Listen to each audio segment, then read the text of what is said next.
Hey y'all. Hope everybody's doing well. Today I want to talk about knowledge. I want to talk about integration, and I want to talk about embodiment.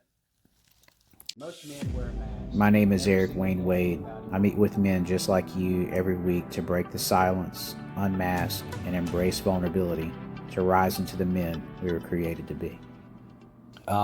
There was a phrase that an old boss of mine used to say, and I carried it with me from job to job, situation to situation. And the phrase is knowledge is power. Knowledge is power. I think it's a great phrase. I think it's a great quote. I think it's a good step. As I get older, as I gain more knowledge, um, I lean more towards knowledge is the potential of power. What do I mean by that? Well, let's look at an example of swimming. Okay, let's say that I don't know how to swim, but it's my goal to learn as much as I possibly can about swimming, the different techniques, the different forms, the different strokes, the different breathing exercises, swimming in fresh water, swimming in the ocean, swimming in a pool. There's nothing you're going to be able to ask me that I cannot give you a solid, sound answer about swimming. I'm setting out to become an expert at swimming. I'm going to gain the knowledge, all the knowledge there is to gain about swimming. I'm going to get it. So to me, that knowledge is the potential of power. Because the day that I decide to jump into the water, the knowledge by itself that I've gained is not going to keep me from drowning. All of the information that I spent hours upon hours upon hours, all of that information that I've gained, that I've obtained, is not going to save me from drowning. I have to integrate that knowledge. I have to make the decision to use what I've learned to keep me from drowning. That's when knowledge becomes power through the integration. So you have a lot of people that chase the monumental moments in meditation, the moments where it's like unmistakable that something profound just happened. If you're gonna spend time in meditation, you're gonna have experiences. You're gonna have things that just hit you over the head like a sledgehammer, revelations, things that just make sense. You're going to have a different perspective, a different outlook on things. Those experiences, although it may seem like they're transforming you, they're really not transforming you. The change, the transformation happens when you integrate that experience into your everyday life. Going back to the swimmer analogy, you go from having the knowledge to integrating the knowledge into the next level, which is embodiment. So, the swimming analogy, you have the knowledge of swimming, you jump in the water, and so you integrate what you've learned into the experience. And so, after you swim, you say to yourself, man, I did those movements as though I was a swimmer. It kept me from drowning. Look at all of the information, the knowledge that I learned about swimming that I was able to use as though I was a swimmer. and it saved me from drowning.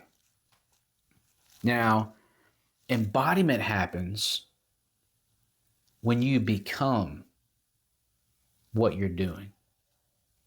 So you're no longer saying, man, it was almost as though I was a swimmer. Instead, you're saying, of course I didn't drown. I'm a swimmer. And it's more so not just what you're saying, but what others are saying. So people that are observing and they see you in the water, they say, man, that's a swimmer. They're not saying that guy is doing the actions of one who knows how to swim. They're saying that guy's a swimmer. No doubt about it. Look at him. So let's look at it not as a swimmer, but just in life. A man sets out to be a stronger husband. He sets out to be a stronger leader in his household, a better father. And so he studies everything he can study about self-help, self-growth, self-development. Spends hours upon hours upon hours becoming an expert on how to be an overall better man, So he's got the knowledge. He's integrating it into his relationships. He's being more patient, more attentive, more present in his conversations. He's being more gentle, more caring, more assertive when he needs to be. This is all integration. So the man can say, I've implemented what I've gained as far as the knowledge. Embodiment happens when his wife says, that's a different man. That's a different leader. He's a different person. That's embodiment. So many people chase the experience of deep meditation, having a mystical moment. But you're no different if you get up from that meditative state and your life looks the same. You're no different. All right, before you scroll, this is not one of those weird men's retreats. No awkward trust falls, no sitting in a circle forcing feelings out of you. This is just a few days to step away, clear your head, and connect with some solid guys who are actually trying to grow. And listen, we've got options too. Solo rooms, 2 per room, or 3 per room if you're bringing your crew. It's real conversations, real perspective, and a chance to reset without all the noise of everyday life. If that sounds like something you've been needing, come join us. Knowledge is great. Knowledge is the potential of power. And when you integrate that knowledge into your everyday life, that's power.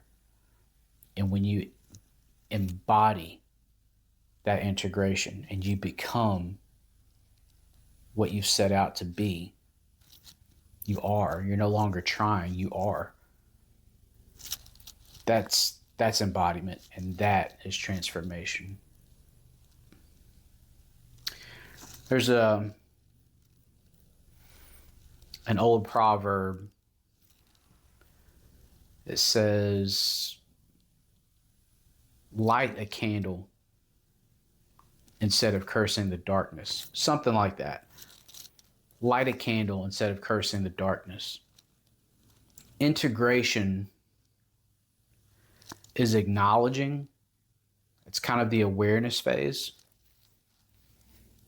It's kind of like, it can be compared to cursing the darkness. The darkness is there, you see it,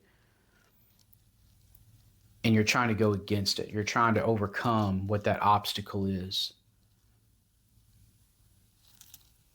Embodiment is lighting the candle.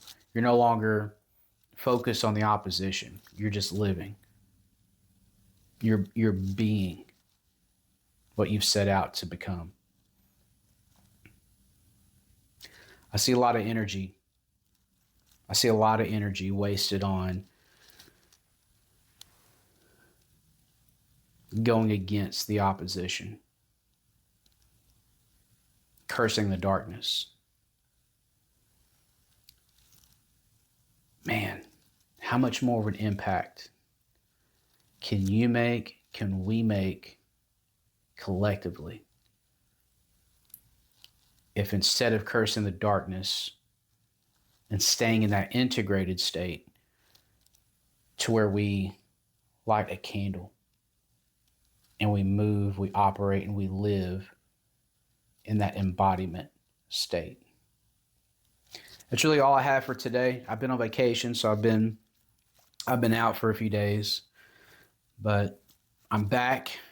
Got some new toys that I'm working with, so I don't know how this is going to sound or look. Ridge Collective is back on, so reach out to me to get involved in that. You can email me at ericwaynewade@mountainmen.life. Reach out to me on Instagram or Facebook, and we'll get you signed up for the Ridge Collective. You don't want to miss out. Building a lot of new things, so being a part of the Ridge Collective means you have access to all of it. So reach out to me. We'll get you signed up. If this video helped you in any kind of way, like it. Let me know how it helped you. Subscribe to the channel if you haven't already. And share it with somebody that might get some use out of it. Have a great day.